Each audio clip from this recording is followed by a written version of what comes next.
Hello folks, well, I was talking to a Chinese bloke the other day, as you do, and because we was talking about various things, what was, troubles and stuff, and he says, well, there's 56 different, I don't know if you call them nationalities or ethnic groups or whatever in China, and that sort of kind of gets you thinking, doesn't it? You think, because we tend to think of China as a big country full of Chinese people, a bit like France is a big country full of French people, and Germany is a big country full of German people, and Britain is a big country full of for Scottish people, Welsh people, Irish people, Cornish people, and then them people that loosely termed get labelled English people.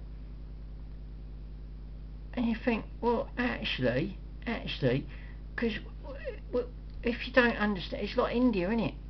And that's it's actually, it's just because China's been, if you like, you could call it like we've got the European Union, haven't we? We could back in a distant past when them emperors was kind of uniting China. It was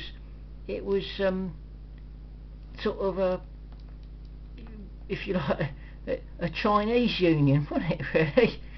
And you got all these ethnic groups there, and then you think of countries like that where it's sort of held together relatively autocratically, and you can when you actually analyse it, the bigger the country, and I use that term loosely, the more authoritarian it seems to have to be to hold it all together. Why? Because you've got all the separate ethnical groups. What really, they're proud of their heritage, and they think, well, it's like Scottish people, they're proud of being Scottish, you know, don't blame them. And the Welsh people proud of being Welsh, well, don't blame them. And they want to keep that culture. They don't want to lose that. It's precious to them. It's part of them, innit?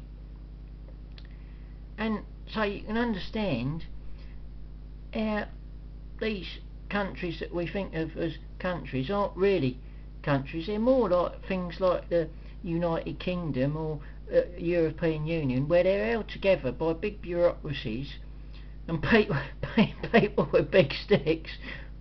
You will do what you're told, and you are part of this.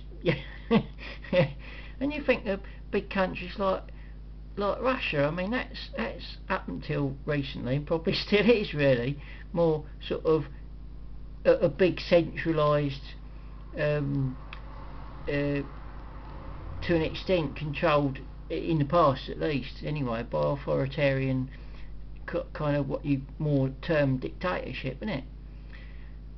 And so you think, well, you can kind of see how something that's big like that is actually quite fragile, and the little countries are actually quite strong. Because we think, well, how did the British, for example, bring down Imperial China with their opium, what they got from India? I think they've outsourced that now. I think it's Afghanistan now, but anyway, but I'll get back on Afghanistan. But so it just makes you think, doesn't it? Because we, as I say, in the West we think, oh, China, full of Chinese people. But in China, the people there think, well, I'm this particular ethnical group, or I'm that ethnical group, or oh, they're from a different ethnical group. So it's a perception, isn't it? And we don't understand these different cultures, so we can get the wrong idea. Well, as the old saying is, you get the wrong end of the stick, can't we? But I just thought it was interesting. 56 different ethnical groups, or nations, or whatever you like to call them, within China. And yeah. Anyway, Chinese, but